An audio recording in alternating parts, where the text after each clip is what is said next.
Welcome everyone. This is our last webinar of 2020. Having focused so far on accelerating change, we now switch our attention to portfolio management, and specifically how to gain and maintain control in a time of what has been profound change.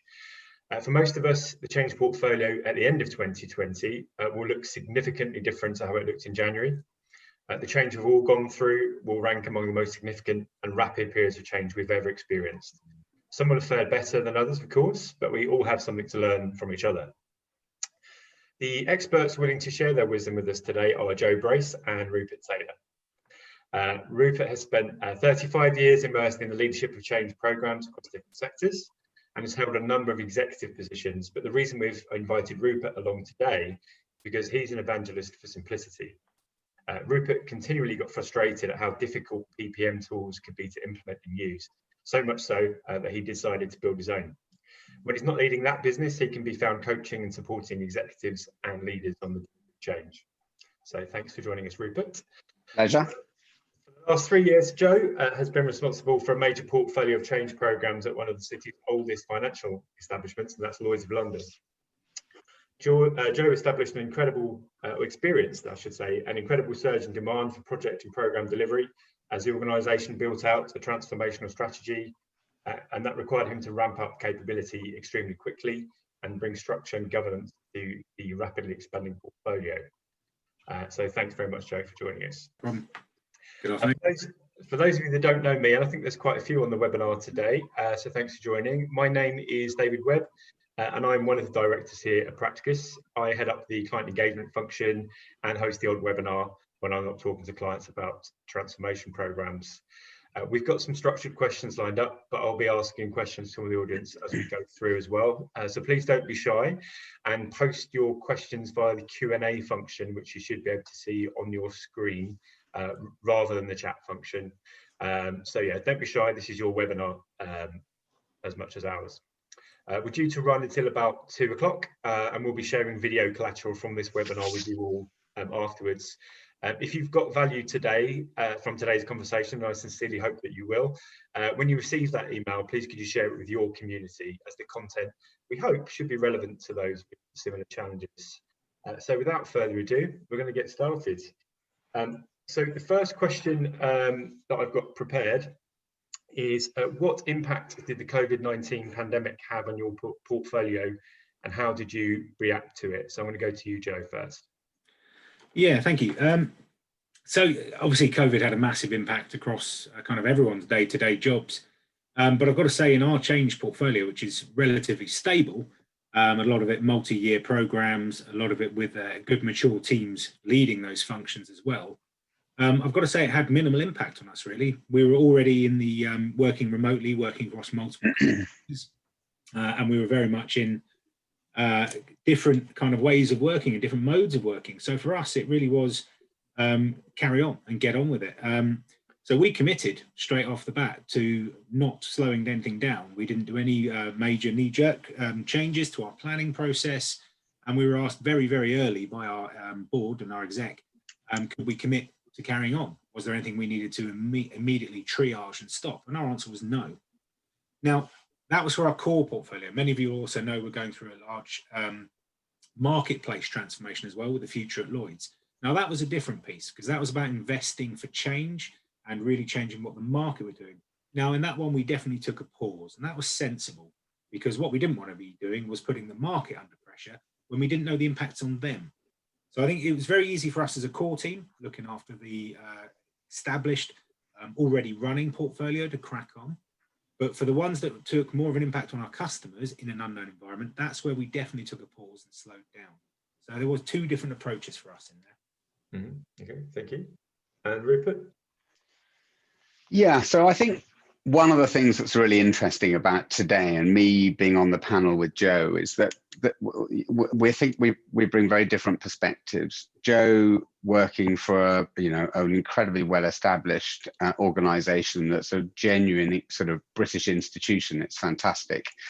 And what I tend to do is within my businesses, we work with a whole range of different customers of different levels of maturity in different industries, different businesses, etc. So my perspective is probably quite broad. And yeah, what a year this has been. Absolutely extraordinary. And I've been working for nearly 40 years now, and I've never come across anything that came out of the blue like COVID-19 did, that hit us so fast and so hard, and it was so instant, and it was global. It was everywhere. No one could get away from it. Normally, you know, the focus of a crisis is in one part of the market or another part of the market or whatever. This just hit all of us. And so what we saw in terms of the impact of COVID-19 was a massive range. We had some companies that all of a sudden were going to, and I sort of hesitate to say it because it's a bit uncomfortable to say it, but some companies who were instantly going to hugely benefit from this extraordinary situation. So companies in distribution, companies that were very much online driven, and suddenly they had to review their portfolios because they were going to have to scale up massively in the short term in order to meet the demand. I remember actually very early on in those first, I think it was the first week actually, first week or so, I remember having a couple of meetings on Teams. Well, Teams for me was a relatively new platform. I didn't know it that well. We hadn't used it that much. And actually it creaked a little bit in those first couple of weeks. And Microsoft made some amendments and upgraded and changed a few things with their servers, and they sorted it.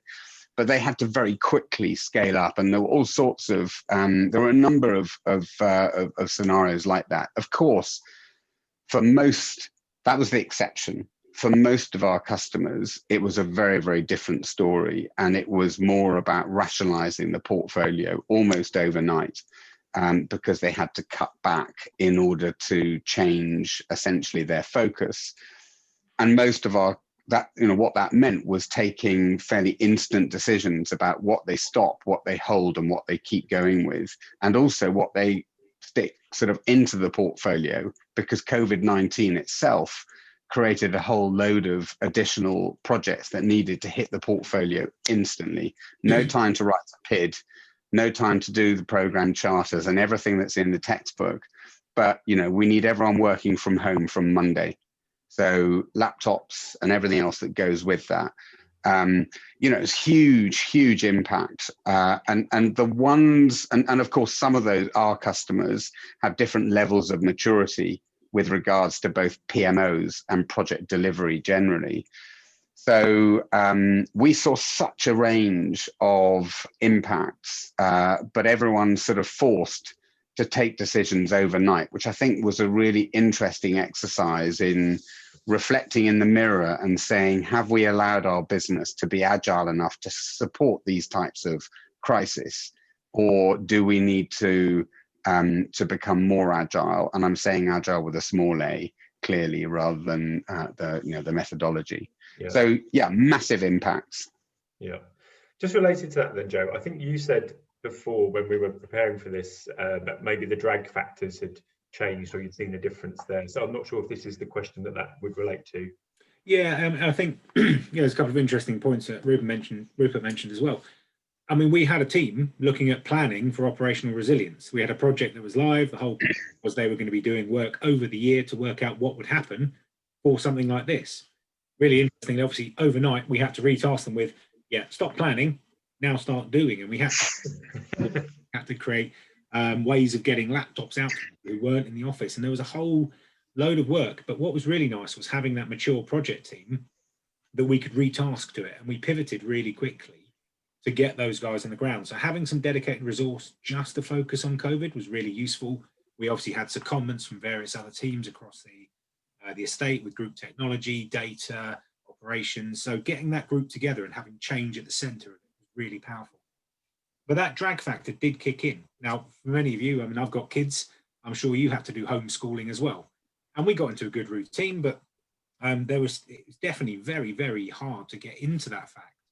And I'd say most of our drag factors, most of the inefficiencies, most of our loss of time and productivity can be drawn back to caring of some description, be it for older family, be it for younger kids, be it just for the wider community. And we definitely saw a drag factor of around 10 to 15% in productivity, which was nothing to do with kind of technology, which was nothing to do with what was happening in products and making decisions and projects, but was really related to kind of people's personal pressure.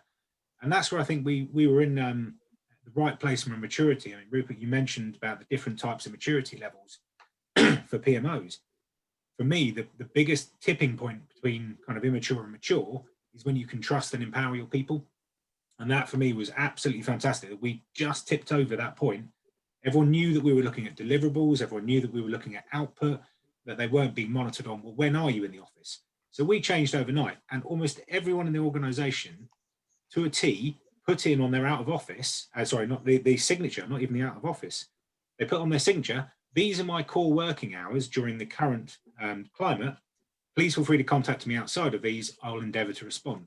But I put on mine when I was doing homeschooling. I put on mine when I was doing walks with the kids in the morning. And I would absolutely classify that time, not just in my diary, but in my sign off. And actually that meant that everyone was communicating like that. So you could have a look and you could understand, oh, Bob hasn't responded to me. There's a reason. He's doing homeschooling with his kids at the moment. And it just gave everyone that chance to breathe and ask the question, oh, I see you're not available. I can't find any other time to do a meeting. Would you be available? And the flexibility people showed was astounding.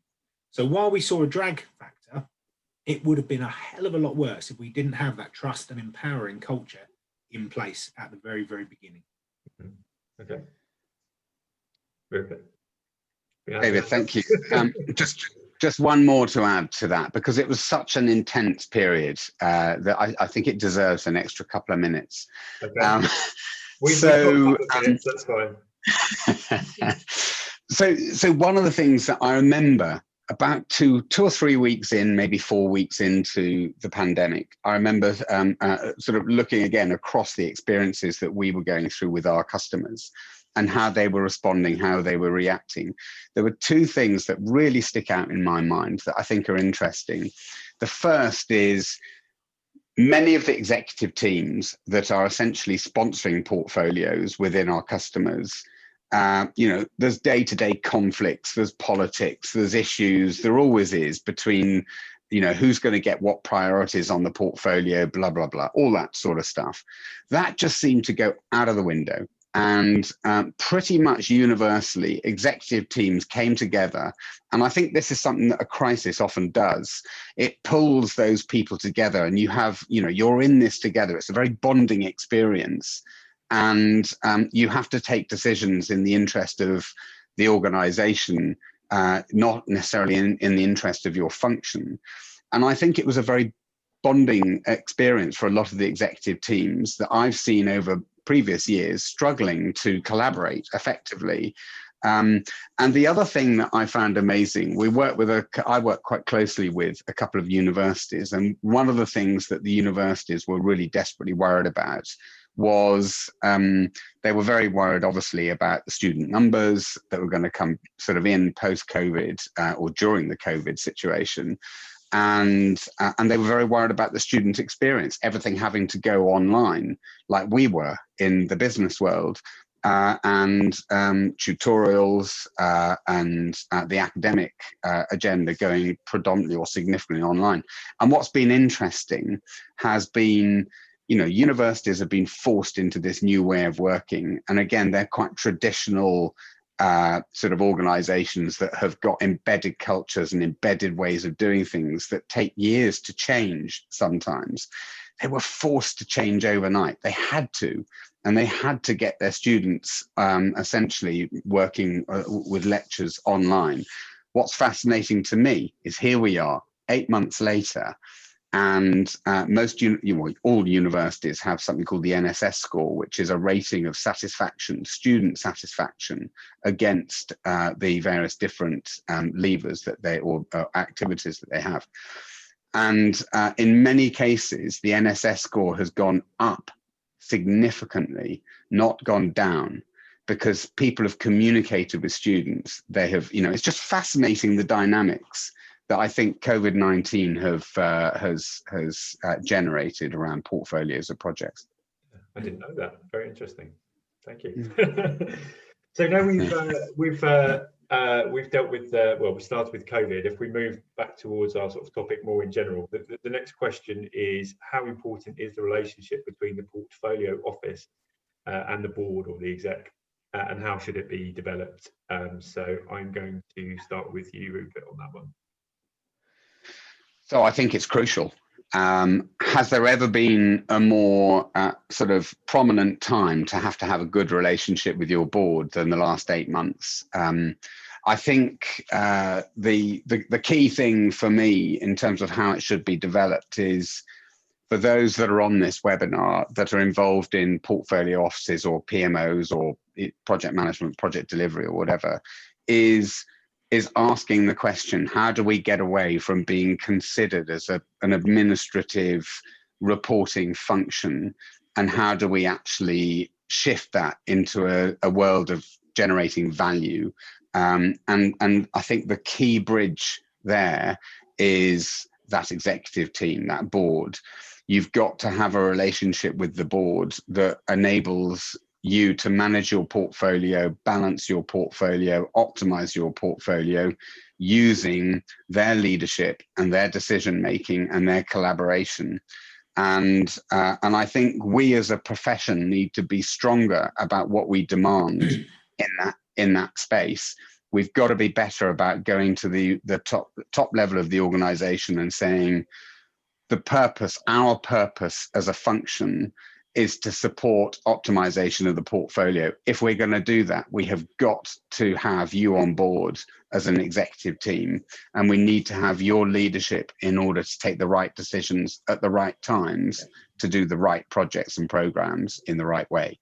Mm-hmm. Mm-hmm. So what do you think? Yeah, I couldn't agree more, Rupert. I mean, and that trust, which is only gained by delivery. Let's face it, that they trust the people that deliver for them, and that's your currency in the change world and the PMO world. When you deliver and you fulfill promises, that's what gives you kind of the ticket to the next game. And that trust factor really does show itself at times like COVID, when everyone looked at the portfolio and went, right, triage, what do we need to stop? But they didn't look at it and say, we'll tell you what we think we should stop. It was, what do we need to stop? Where are we committed? Where are we going to hurt ourselves by slowing down? Regulators weren't pushing out many timeframes, so why would we?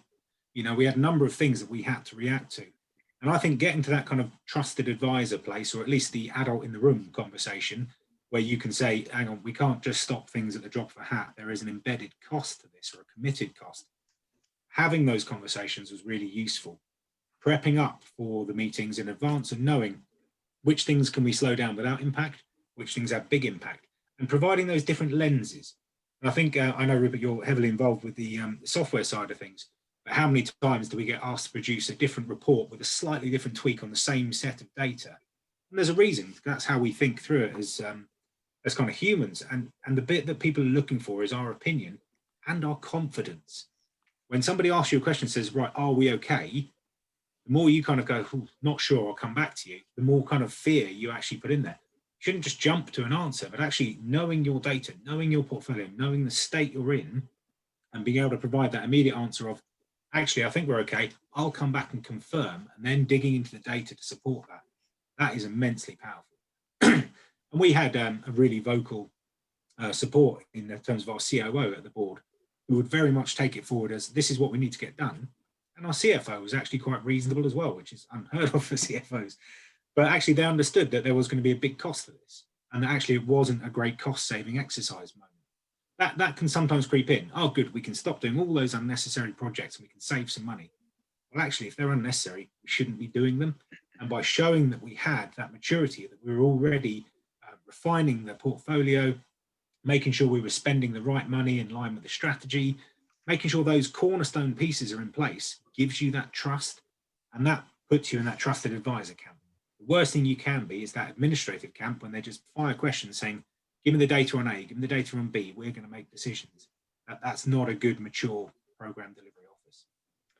No. So, you can say something else, Rupert, on that? Or? I was, sorry, I'm pinching another minute. Sorry about that. So the only other thing I was going to say was that I think one of the things we need to do as portfolio officers and PMOs is we need to remember that the reason we're here, and not get too wrapped up in the textbook and the courses that we've been on. Because the reason we're here from the perspective of the executive team is pretty straightforward. It's around consistency. It's around prioritization of the portfolio. It is, but what it is, it's all about driving outcomes.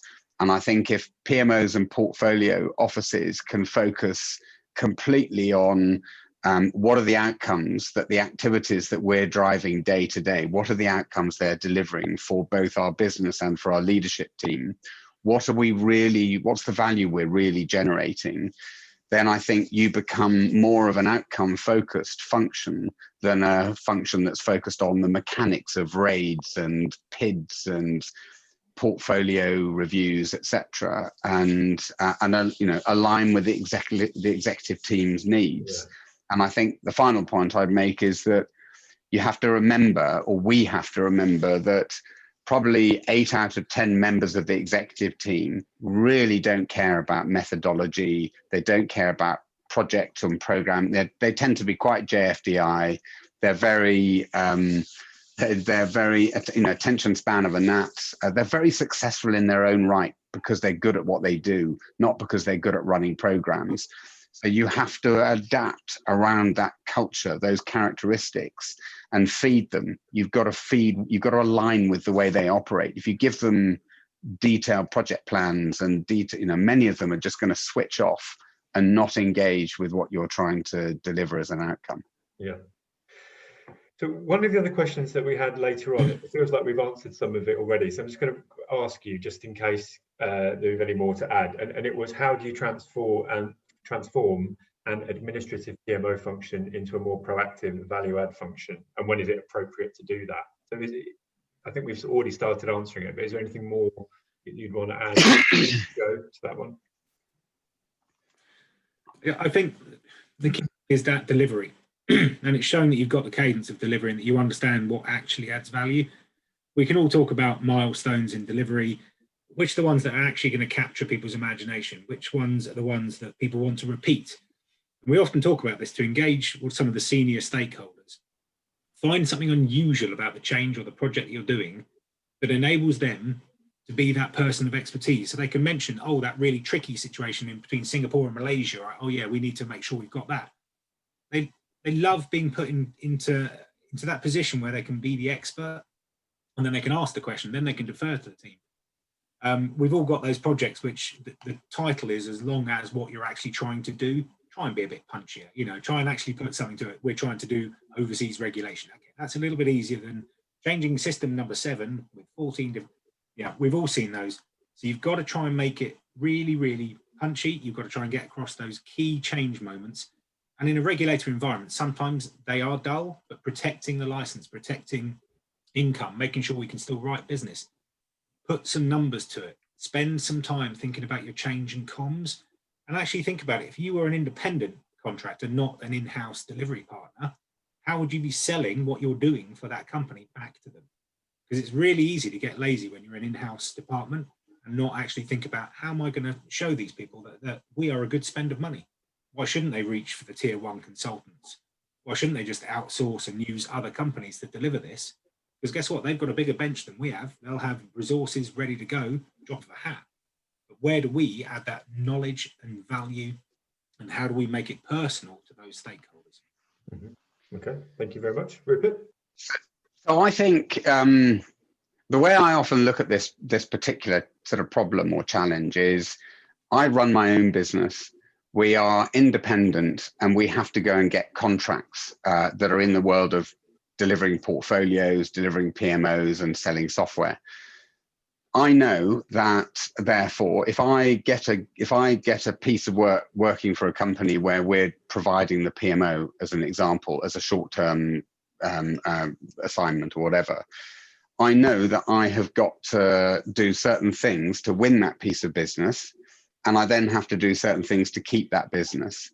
And the primary thing I have to do is I have to deliver value. I have to be seen to be delivering value. And I think if you have a PMO or a portfolio office, you should think of it as your own business. You are a business within your company, and you've got to go and sell. You've got to pitch what it is that you have to offer to your own business. And then you've got to deliver on that, and you've got to deliver value. And if you do deliver value, as Joe says, you'll build credibility and trust, and that gives you a license to do all sorts of exciting things with the portfolio. I think, step one, when we go into an organization, we will go and we'll ask the business what they're looking for as a service. We'll ask the executive team, what is it that you want from this function? And, go out there and ask them the question. I think, sometimes the PMOs that we see and we work with sometimes actually determine what they think is the right thing to do. And then they go out there and they start doing it and waiting for a reaction. Don't go out there and ask what they want. Ask what's the service they're looking for. And then that generates some of the outcomes that you can then focus on, and you build as simple as possible solutions to deliver those outcomes so that the organization can cope with it. There is no point going out and buying tools and templates, including our own tools and templates, etc., that the business isn't going to be able to cope with.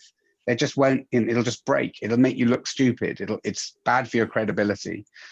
And build a brand, go and build a bit of a brand that you sell to the rest of the business. This is what our function is about. This is what we're here to deliver, and shout about your successes. Thank you very much. I agree with that. And that's where I think repeatability is so useful. So when we're an embedded function like mine, making sure things look consistent, making sure people see the same format, the same approach, the same documents, artifacts, those kind of things give people a level of comfort that things are being done properly, and they understand why. So they get into the cadence of, so I see this document, then this leads to this one, and then once a month I'll see an update. Yeah. I think getting that kind of change muscle exercised in an organization is really important, because that's where you can build up the strength and the trust to keep it going. And when the time gets tough, that's when those repeatable bits come in, because you can say, stick with it, this works, just stay on the journey with us. And that really does calm people down, because when change goes wrong, people get very knee-jerk reactionary. They start looking for a quick fix. And unfortunately, often that results in QA from third parties, tier one consultancies, and that just adds to price, puts the cost up for everyone, and actually adds a level of uncertainty that everyone then starts double checking their homework and really losing that kind of momentum that they've built, because they're suddenly worried about everything. Give a nice strong framework and actually work to it, and you're consistent, that can really help build. I think you gave us a wink during that answer, Joe. I'm not sure if you were aware of that at the time, but it was not. Well, I'm always good at that, happy. A nice touch. We actually have a question from the audience as well, so I'm going to put this to you. So this is from Tom Saunders, and if it's the Tom I know, I hope the Spanish is coming along well. Tom, mine didn't get very far, I'm afraid. But he asks, Rupert strongly advocates evidence of value. What measures would you recognise or present as the value measures for an effective PMO? And it is the Tom I'm thinking of, so he just said K afterwards. So hello, Tom. So yeah, Rupert, over to you. So I think there's a number of measures for me that would determine an effective PMO. The first one for me is, are we prioritising the right projects? Now, some of these are probably quite subjective because it's hard to necessarily build metrics around some of these points, but I think they're really important. So are we doing the right projects, for me, is number one question I would ask. And what I'm looking for there, if we're going in and we're doing a health check on a portfolio, is how has the money been assigned? On what basis have projects been prioritized? Are there members of the exec that shout loudest that manage to get their pet projects onto the portfolio? Have we got methodology almost driving prioritization? So we've got an agile program over here that makes it on there because it's an agile project. So that process of prioritization for me is a key metric. I think the other metrics are things like, so now assuming you're getting the right projects onto the portfolio, I'm then looking for some consistency with timings of going through specific gates if you've got a high level of maturity. And I'm also looking for the consistency of documentation and content that allows you to go through those gates.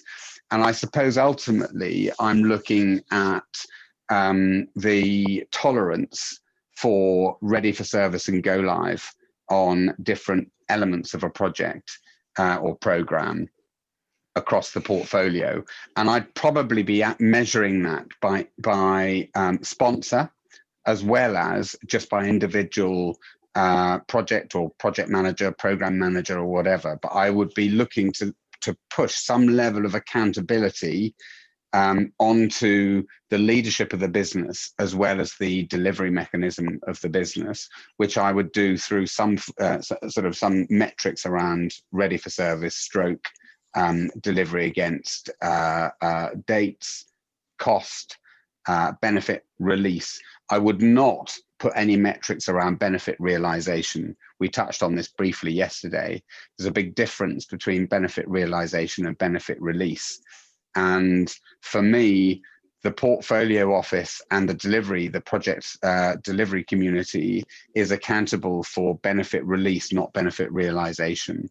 So, you know, you can put some metrics around the dates that benefit solutions that drive benefit release have been delivered, and your tolerances against those. Yeah. So on that, I think that's a good reminder, Rupert. So for the people that are on this call today, but that weren't on yesterday's webinar, we talked a lot around that and also sponsorship. So if any of you would like to know more, just drop us a line and we can give you a link to the relevant video. Joe, was there anything you wanted to add on that subject? Yeah, only a small piece. I think it's the macro level measures that you really need to look at within a program, within a project. Work with your sponsors, work out what it is they want to see at the kind of micro level. Coming up to the portfolio level, you've got to think about the big kind of ticket items. How much are we spending on change? Because you can turn that into a day rate pretty quickly. What's the resource that we're tasking to this? And where do they come from? Which ones are internal? Which ones are tier 1 consultancies? Which ones are flex delivery partners? Which ones are offshore partners? P&L benefits. I think you just mentioned it there, Rupert, and you kind of answered the question in advance of this one. Everyone gets so het up on benefits. They're lovely, but to actually find tangible benefits in a regulated environment, good luck. I mean, the Lloyd's portfolio, for anyone who knows Lloyd's, we don't write insurance. It's a wonderful thing. We don't have a profit and loss line. So how are we going to kind of make these savings? We have to justify our kind of reason for being a little bit differently. So we tend to look at things in terms of risk profiles, protection of business, operating costs. Where can we lower these things? But you're absolutely right around the realization. That's not down to the program team to get done. That's where people have got to sign up right at the very beginning that they are committing to making those changes that you've identified will help. So for me, it's the big high level kind of pieces of MI that you need to look at. And then when you get down to individual projects, spend time with your stakeholders, understanding what's going to be the bit that tips it over. Is it going to be spend? Is it going to be cadence? Is it going to be timeliness? There's different things for every project. At that high level, you need to know how much you're spending and where you're spending it. Okay, thank you. So I'm going to ask the next question, which I think could take us a while, and I think there's several component parts to it. So this was, how should a portfolio office be structured in order to react to external factors quickly and effectively? Again, Joe, I'm going to start with you on this one. Thanks. So from my point of view, it's very simple. I mean, we all know there's different types of programs. And I think just calling that out, however you choose to identify them and label them in your organization, is something you can discuss internally. But very broadly, you're looking at run. What are we doing to run the business? How do we need to get projects done to keep us going there? What are we doing to protect the business? You know, how do we make sure we keep the licenses in other countries in our case? Or you may have other regulatory pieces that you need to look at. And then you've got your third kind of tranche, which is change and innovate. So when you're looking at that, that's really where you can play around. In the change and innovation space, you should be thinking about the prioritization and triaging more regularly. Protect, guess what? You're following a set series of recommendations that you have to go. The PRA might flex, or the Singapore regulator may flex a bit, but they're going to tell you what they expect to see happening. And in the run side of things, you know what your business is year in, year out. you have to get better at it. You have to look at what's coming down the roadmap. You know, we're coming to the end of life on this platform. Let's not wait till it breaks till we think, oh, probably should replace that. We know it's going to happen. So get your architecture right and and deal with it that way. But you should have a rough idea of how much you're spending on each part. Now, it differs per organization, it differs per year, but that's the conversation to have with your board. How much do you want to spend changing and innovating the business? If I take the Lloyd's example for the moment, we've got the future at Lloyd's. There was, and it's very public knowledge, so not sharing anything outside of confidences, we took 300 million to invest in the future at Lloyd's project. And we borrowed that money. We said, we're going to have control of that and we're going to go ahead and get that done. So we put a price on that change and innovate tag for the market. We're still doing the rest of our change to run the business, to protect the business, and to do internal innovation and change as well. So that's how we've structured it. We've got a market delivery vehicle and we've got our core portfolio. For about the next 2 years, we're going to be divergent. And then in 2 years' time, we're going to converge back in again. And we'll absorb those skills. Some people are saying, is it because they're doing agile with a big A and we're not? No, we're all doing different elements depending on the project. Some of our projects are digital internally, some are not. Regulatory ones tend not to lend themselves to agile. If I take one, for example, we're doing a data center move. We're actually shutting our data center at the moment. That's not an agile project. You don't sit there and go, oh, wonder which servers will shut down this week. You know, you plan that one out and you get it done in an ordered fashion. So you apply those tools in the right place. But you've got to have an idea of where you're spending that money. Future at Lloyd's is not going to be looking at how do they protect the Lloyd's business? How do they run the Lloyd's business? They are pretty much 100% allocated to innovation and change. Now that's incredibly powerful. That's a great way to set up a change portfolio. Keeping the rest of our portfolio broken into those 3 chunks as well means that I'm looking at about 15 to 20% of my portfolio in the change and innovate space. Probably about 50-50 then between the run and protect for the remainder of that portfolio as well. We do a lot of regulatory change. We do a lot of the roadmap pieces. We are the people sitting there as the change vehicle for Lloyd's going, yeah, do you remember 2 years ago we said we needed to replace this system? 2 years is up. Let's start working our way through the RFP. Let's get to the right negotiation point, work out the data, all the usual kind of things you'd expect. And that's where I think you can actually try and structure the portfolio to be a bit different. That helped us when COVID hit, as I mentioned earlier. The run and protect, yeah, we're going to carry on doing those because we're expecting the business to be here. We've been here 330 years. We'll carry on. We'll assume we've got another year in us yet. Change and innovate stuff. Well, actually, if we're taking a few punts and we're doing some things a little bit crazier, okay, that's the place to slow down and maybe actually bring them into the operational response team. And that's where we seconded people into that operational resilience team and turned it into a COVID-19 response force. Yeah. It worked really well for us. Yeah, thank you. Rupert, what's your view on that? So I think for me, base one, before you actually look at the organization structure of the function, is to connect with the culture and the capability of the organization. So I'm sure on the webinar today, there's people from all sorts of different sizes and levels of capability and maturity, but that are running portfolios. And what I mean by this is, this is a sort of a real example, and I won't mention names, obviously, but we got involved in a large organization that had a very low level of project delivery maturity and portfolio maturity some time ago. And what they actually did was they employed a tier 1 consultancy to come in and talk them through how they should run their portfolio. And it was a significant piece of work, and it came out with a target operating model for the PMO. That was part of the piece of work, but a target operating model for the PMO that took them from I think there were 2 people in the PMO at the time, very low maturity and capability, and their target operating model, which was being recommended to introduce almost immediately, included a range of business analysts, portfolio analysts, risk and issue management teams, etc. And when you looked at the rationale behind it, it was just so misaligned with the culture and the capability of the organization that you just knew that if they tried to implement what was sort of utopia, that's what had been outlined, was it was a long time to build a picture of a utopian environment for running a portfolio, but that completely forgot to connect with the existing culture and capability of the organization. So it was like shooting for the stars. And here we are 2 years later, and none of it got implemented because it wasn't possible.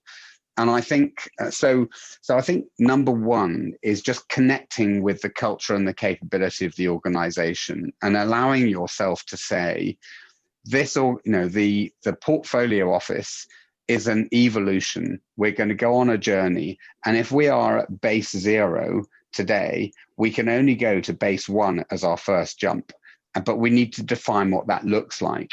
And so in many cases that might be as simple as just, we want to prioritize the right projects. I'm talking, this might be simple, but this is huge. Prioritize the right projects, give visibility and transparency of our roadmap and our portfolio to our executive team in a format that they can digest and that helps them lead more effectively. It might be simple things like that, but that step is a big step for the organization and in capability, but it's a manageable step. And you might go from 1 or 2 people up to 2 or 3 people, whatever it might be, but focusing on very specific outcomes. And then you move to the next step, and then to the next step. And it may be you have a stake in the ground for your target operating model, which is 2 or 3 years out, but you actually move in steps that are manageable by the organization. The next thing I would say, we tend to do is a bit like Joe was just outlining. We split the portfolio up into segments, and we tend to look at it in a fairly simple way because we're working across so many different customers. We have tier 1 programs, tier 2 programs, and tier 3, sometimes tier 4, depending on how big. But tier 3 tends to be more of your BAU sort of fairly small works. Tier 2 is a combination of must-dos, which is your regulatories, your compliance, etc., and some programs that are probably going to be sponsored by senior management, but maybe not up at the executive level. And then tier 1s are your real sort of biggest transformation programs. And often if you look at them in that pyramid, tier 1, tier 2, tier 3, they tend to get bigger as you go down the pyramid. But the benefit realization or the benefit value is often at its biggest in that top tier. So you've got to get that bit right, and therefore you treat them and you build your organization in a way that essentially enables you to treat tier 1 slightly differently to tier 2 and differently to tier 3, but giving tier 1 the sort of attention and support that it needs to succeed. And an example of that is we run we have a framework called Boost Start, which is for mobilizing transformation, large transformation programs. Why do we call it Boost Start? Because call it a program definition package and people just switch off immediately. Whereas you go to an exec and you talk about acceleration or boosting or faster or dynamic, and they get, it's simple stuff, but they get drawn into it. But that can be a 12-week piece of work to define and mobilize a program to the extent where we know it's then in a position to succeed. And that's a very different level of attention that a tier 1 gets to a tier 2, which you might do a similar sort of exercise, because at the end of the day, it's a pretty Prince 2 checklist type activity. But on a tier 2 program, that might be half a day. It may be a much smaller exercise where you're captured. So you sort of build your operating model around your, where your primary focus is in order to focus in the right areas. I think that points nicely back to the overall objective of this webinar, is how to gain control in the first place. And I think it's getting off to the right start from what you're saying, and investing in that upfront. I think. Yeah, I mean, if you said in that first step from very low capability to step 1, if you just simply said, we're going to initiate our programs better, we're going to give more thought and more clarity to defining and mobilizing our projects and programs, it would make a big difference to delivery success. Yeah. Okay. And to answer that, Rupert, as well, I think as we've kind of moved through the maturity curve, we've now brought in the view of portfolios back in. Now, as many of you have done kind of change over the years, we have portfolios, then we centralize and we don't have a portfolio, then you have groupings again. They tend to move through the different maturity cycles. Ours is going through that bit at the moment to try and answer that upfront piece of, well, how big is this change? Where should it be done? What's its relative priority? And what we're trying to do is find those logical groupings. So say finance and regulatory reporting, they'll have one portfolio of change for the year. We've agreed that for 2021. That's their fund. If they want to do something new in there, they can actually reprioritize within that portfolio. So we've given them that control because we've actually been able to pull apart the portfolio, identify those tier 1, 2, and 3 that you've mentioned about. And it's where we focus the tier 1s is those are the ones that the exec want to see regular updates on. We all know those projects. Yeah. Not necessarily the biggest all the time. They're the ones that are, oh, my name's next to that one, what's happening with it? What that allows you to do, though, is to take 2/3 of the portfolio and get on with it without the distraction of constant oversight. It always reminds me of that moment in Star Wars where Han Solo is constantly tapping C-3PO on the shoulder saying, get on with it. He's trying to, but you keep distracting me. So by clearing the path there, that does help. And what we've done is that kind of boost segment, we put that back into the portfolio to let the managers there work with their stakeholders to stop them going off piste. Because the worst thing in the world that can happen in the portfolio is people turn up with a business case they've created on their own. Even worse if they turn up with a business case they've created on their own and had approved. So they've turned up with a bit of money and a rough outline and gone, right, can we deliver this? And of course, you know, the moment you look at it with your teams, you go, where's the testing? Where's the architecture? Where's X, Y, Z that's all missing? And you just pull your hair out a little bit because you go, we've got all this. We can help you do this. Why didn't you come to us first? And that brings it back around to that trust piece. To be an effective PMO, to scale and to get control of the portfolio, you've got to be the first point of contact for anything when they're thinking about change. Doesn't mean you have to do it all. You have to still set some guidelines. You know, don't start looking at projects but okay, for example. Otherwise, you'll be mired in small change for forever and a day. But if you can set those boundaries and get them coming to you in the first instance, or your portfolios, if you're separating them out and they have those trusted partners who have got the delivery cadence, who've got the trust because they've earned it, that starts to provide the control and the scalability of that portfolio. Yeah. So that you're absolutely right to point out the tier 1, tier 2, tier 3 thing. And I always view that tier 1 being what the exec really want to see. And like I say, it's not always related to space. Yeah. Okay.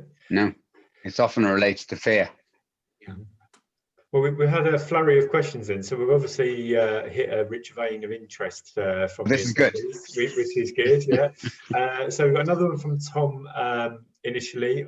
He says, "Hola," so good Spanish skills there, Tom. Do Rupert or Joe have a view on the reasonable range of cost of an effective PMO, either as a ratio to portfolio size, capex, revex portfolio cost, number of and type of projects and programs, or by some other measure? It's a really good question. Very hard to put a number on. I can speak from the Lloyd's point of view and how much we're going to spend regularly and how big a team we think we need. The real issue is to make sure that you don't overcommit. What you don't want is 100 to 150% of capacity as an internal capacity. The risk you carry then is just too big. Best practice will tell you should always be aiming for kind of 60 to 70% of project resources you should have in-house as a capacity. I tend to err a bit lower on the caution side there, and I aim for about 50%, because that keeps you with a decent churn and enables you to change and get SMEs in when you need them.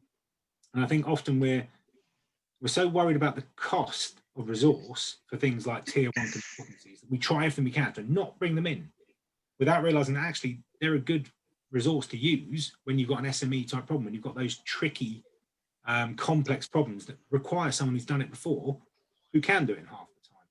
So I think you need to look at your resourcing mix first. Then you need to look at your total spend and work out, well, okay, if I've got a £20 million portfolio, I should probably be working at around about, I'd say around the 10% kind of region for costs for your internal resource. But that is a complete benchmark figure. You can take whatever you want. What you need to be looking at is how many people you're going to need for that change. And you want to aim for roughly 50% being internal people. I'm excluding SMEs. I'm talking about change people only in there. So analysts, PMOs, project managers, program managers, those kind of resource skill sets. And then you've got to get that right cost there. But make sure people don't kind of say, right, well, you've got 20 people internally. You won't ever need to reach for a tier 1 consultancy, will you? No, don't be silly if there's a Part 7 transfer is very close to my heart at the moment. Guess what? You need someone who's done a Part 7 transfer before. Most of the people in your team will probably never have even heard of one. So that's when you go outside and you buy the resource. So I think almost start with what should the mix be, how many people should it be, and then translate that to cost against your portfolio.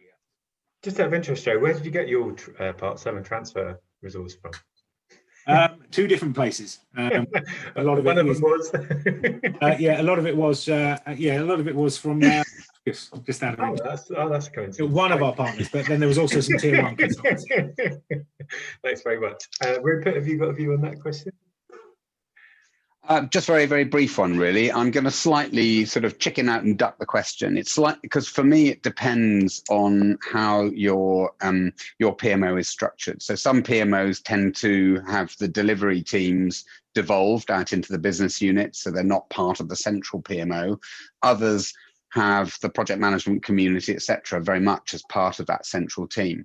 What I would say is, I think if the project management community is devolved out into the business units and therefore isn't sitting on the cost base of the portfolio office, then my personal preference is to go for as lean as possible in the center, because as Joe has said, there is a massive, a huge characteristic with the PMO or the CPMO is trust and building trust. And actually you build that far better from a low cost base than you do from a higher cost base. So my preference would always be to start with a low cost base, really demonstrate value, and then allow that cost base to rise in relation to the value you're generating across the organization.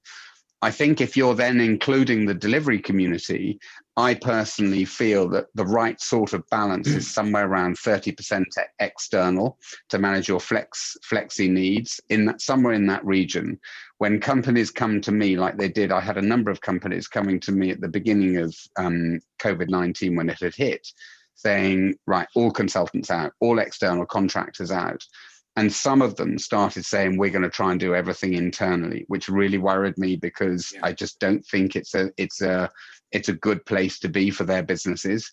They need that capability to flex. They also need the ability to buy in the expertise. And so for me, somewhere around 25, 30% external, maybe 20%, it just feels about right. Okay, thank you. We've got another question here from Nick Denson. This is for you, Rupert, I think specifically. Can I ask about the tiers that you referenced? Does this create a situation where tier 3 stuff ends up not being delivered? And if so, is this something to be embraced or mitigated? So it's a good question. Now, often the central PMOs or enterprise PMOs or whatever that we work with will only focus on tier 1s and tier 2s. That's quite often the case. It's not necessarily correct or right, but it is often the case. And then tier 3s are visible. They're visible to the executive. So on our piece of software, one of the things we've done is we've essentially enabled you to build in your tier 1s, your tier 2s, and your tier 3s, and often, or tier 4s. Often the tier 1s, as Joe said, they are massive sort of exec profile. There's the people in that level who are worried about them not delivering and who are wanting them to deliver, some combination of the two. When you get down to the tier 3s, it is generally happening within individual business units. It's local activities that still need to be visible. And often that is falling outside the CPMOs or the portfolio office's scope. Now, there's 2 arguments for that, because tier 3 projects, BAU projects, are taking capacity. They are using up resource, they're using up capacity, and therefore you could say, well, why the portfolio office should be driving into the tier 3s and forming part of the prioritization process to make sure we optimize our capacity versus demand.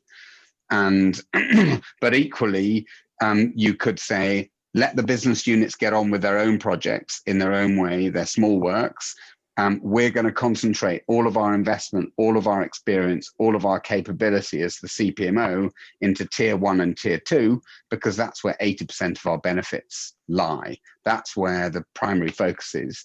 And I would say more often than not, and I quite happily and readily endorse this with customers, tier 1 and tier 2 sits in scope for the CPMO, and tier 3 often sits out of scope. Mm-hmm. We're similar. We keep all in scope down to tier 3 as well. But I think Nick raises a good point. Tier 3 is the first on the chopping block. That's the reality of it, is that when there is severe cost cutting, they are the targets, right? What's in tier 3? How do we do it? But those severe instances are few and far between, and they tend to be quite catastrophic anyway.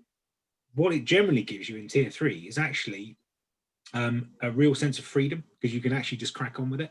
So they're not the most important, which means they're not under the scrutiny, which means you can do things. And actually, identifying those tier 3s is really quite useful, because you can try something new. So while they are in catastrophic situations, the first on the chopping block, that is an absolute reality. If someone's tier 3 and there is an abysmal performance, or COVID has a wider impact than we think, they are the first ones to be said, right, can we stop those as well, please? You have to look at other measures in there, committed spend and things like that as well. But generally, tier 3 will be there. But on the whole, what we've found is they tend to get left alone. It's actually tier 2 that tend to get tweaked with more, because people are aware of them, they can see them, and they're going, well, but in my opinion, it's a tier 1, so shouldn't we be pushing it? And you see a lot of people trying to push for it to be moved up or down, and it's always that relative priority order.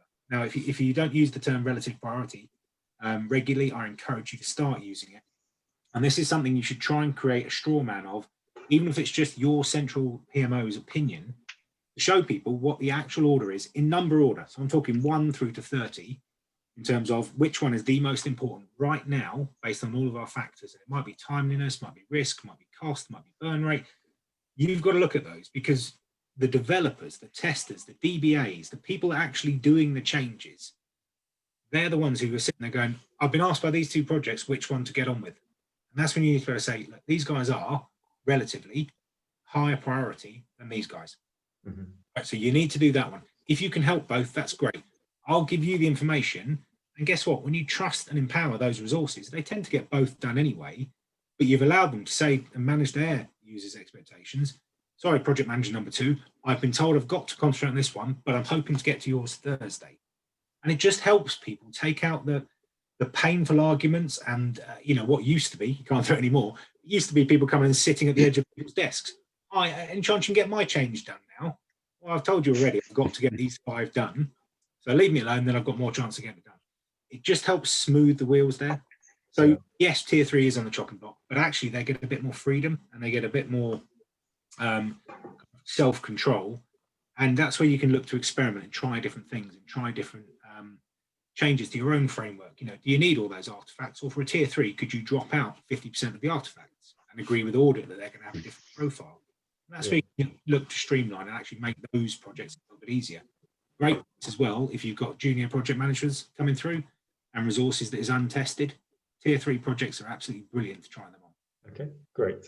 So just a bit conscious of time, I think we've got 2, maybe 3 minutes left. So there's a couple of more questions here, one of which, Tom, I'm going to park that for now, but maybe take it up with you separately, which just for the room is what are the best 3 portfolio management tools? So I think, Rupert, you and I maybe have a call with Tom and show him yours versus some others. And then Naomi Goldberg, very quickly before I ask my last question, is what do you mean by maturity? So just very quickly, if you wouldn't mind just clarifying what you mean by that, guys. Sure. From my point of view, it's just where you are on the journey. So we all know you can be in different places. You could be, and Rupert's alluded to this, you could have a central PMO, you could have a distributed PMO or federated, whichever you prefer. But whatever model you've got, it's where you are on that maturity curve as you're going up. Now, to get to the top of the maturity curve, where you are absolutely the most efficient possible, everyone's bought into your methodologies, they're all reading your reports, making decisions off those, loving the MI, feeding back, that costs a lot of money to get to that maturity level. If you're down the other end, it means no one's looking at anything you're producing. You probably haven't got a tool and everyone's doing their best and going, I think I'm kind of delivering projects, but I don't do it the same way twice ever. Where you want to be is in the sweet spot in the middle, where you're doing the right level of kind of artifacts and production and framework and everything looks and feels roughly the same, but you're allowing your teams to experiment with that best practice. So they should be doing 80% of the core in that middle bit, and then they should be experimenting with about 20%. If you're going to go up to the 100% level, it's because you are so tied down in your delivery methodology that you cannot move 1 inch from it. That level of maturity takes a lot of money and a lot of backing from the board. It means they will literally stop programs because they're not filling in the right paperwork to get through a stage gate. You don't really want to be at either end. You want to be somewhere nicely in the middle. Okay, thank you very much. So I just want to ask you the last question on my list, which potentially going to take us quite a long time, but it is I was going to say RICSID, that's an internal practice term which no one else understands. As quickly as you can, is what level of detail should you make available to stakeholders and how? Rupert. So every stakeholder is different. They have different motivations, they have different fears. And in my opinion, and again, something that we've built our software to do is to enable you to adapt in order to deliver a very customized experience for stakeholders based on the things they want to know, the level of information they're interested in, and the things they worry about. And for me, generally as a rule of thumb, concise, visual, and engaging is important. It just is. That's, long texty reports just don't do the trick for most people. But equally, it's got to be easy to access. So it's got to be on their mobile phone or their tablet, or if you give them more than one click to get somewhere, they ain't going to go there. So simple, concise, visual, and tailored to their needs. Okay, thank you, Joe. Completely agree. And I think from my point of view, it's that one page, and wherever possible, make it self-service. People don't know the question they want to ask you, and they want to look intelligent when they ask you that question. By you drip feeding stuff, they feel a little bit like they're floundering. They have access to the raw data. They love it. And then they can come in and go, oh, could you tell me why in March 3 projects went red? Yeah, we can, really easily. So yeah, concise, quick, get the key messages across, but let them go and play with the data. Perfect. Thank you very much. So Sunil, I've seen your question as well. We'll take that away and answer you directly. So just in the interest of time, and everyone's probably got other meetings to go on to, just want to say thank you both very much, Rupert and Joe, for joining today. Thanks for everyone who dialed in, particularly those who asked questions. I thought that was really interesting. So yeah, thanks very much. If you've got any other questions, please do let us know. We'll be very happy to help you. Thanks very much. Bye-bye. Thanks very much. All the very best.